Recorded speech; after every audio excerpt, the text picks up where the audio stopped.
Radio Mélodie. Peut-être vous sentez-vous un petit peu patraque en ce début de printemps. C'est le sujet de ta chronique aujourd'hui. On va parler de la fatigue printanière. Alors après la saison hivernale, tout comme la nature, notre organisme lui aussi se réveille dès les premiers rayons de soleil. Pendant l'hiver, le corps se protège du froid et du manque de lumière en réduisant son métabolisme et sa température. Nous fonctionnons au ralenti et voilà qu'arrive le printemps. Les températures remontent, les jours rallongent et tout notre organisme doit d'abord s'adapter à ces nouvelles conditions, ce qui peut avoir des conséquences sur notre bien-être. Notre équilibre hormonal est influencé par la lumière du jour. En hiver, la concentration de mélatonine, l'hormone du sommeil, est particulièrement élevée. La production de sérotonine, l'hormone de la bonne humeur, est maintenant davantage stimulée par la lumière du jour. Résultat, lorsque les jours s'allongent au printemps, notre corps doit d'abord se réhabituer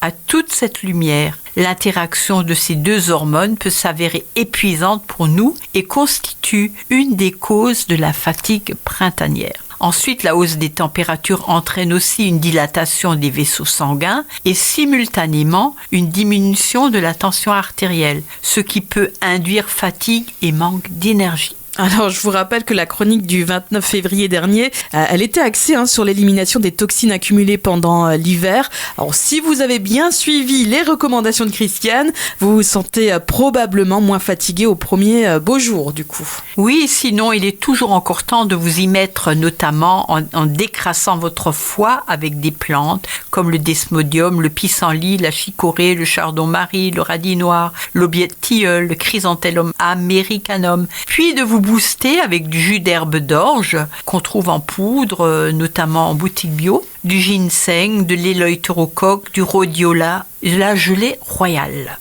Alors Christiane, comment est-ce qu'on peut démarrer le printemps avec énergie ? Alors sortez, bougez en plein air, vous fera le plus grand bien. Tout d'abord en stimulant l'équilibre hormonal et renforçant la bonne humeur. Avoir recours aux douches écossaises, si on est courageux, donc une alternance de chaud et de froid, puis un brossage à sec active la circulation. Une alimentation saine avec beaucoup de fruits et légumes frais apporte au corps vitamines et minéraux essentiels à notre vitalité. Et puis faites le plein de soleil. Se lever tôt le matin et se coucher à heure raisonnable permet au corps de produire davantage de sérotonine et de vitamine D avec les premiers soleils. Buvez suffisamment d'eau, faiblement minéralisée, environ 1,5 litre par jour, vous aidera à chasser la fatigue en nettoyant votre organisme. Alors beau printemps à tous. Merci beaucoup Christiane, on te souhaite un beau printemps à toi aussi du coup. Merci beaucoup. À la semaine prochaine. À la semaine prochaine et portez-vous bien.